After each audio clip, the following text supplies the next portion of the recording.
Now that you have set up your MetaMask account, you can use it. There are many ways to use your MetaMask account, but it is simply a wallet connected to your browser.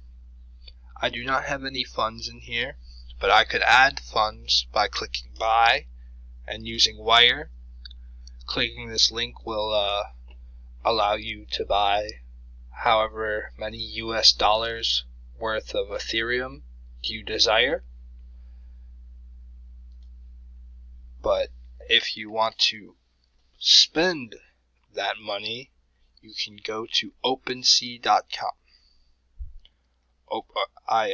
OpenSea.io. OpenSea.io is a NFT market that's the biggest in the world, and it is very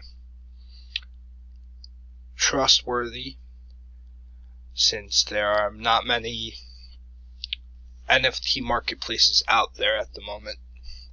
So, the way that you connect your wallet to OpenSea is by clicking the upper right. The upper right, you can click MetaMask.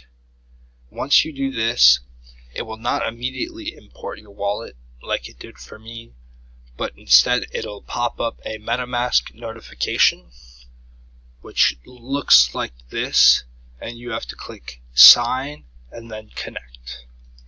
Once that is done, your wallet will be connected to the OpenSea marketplace, and you are free to explore and spend your money.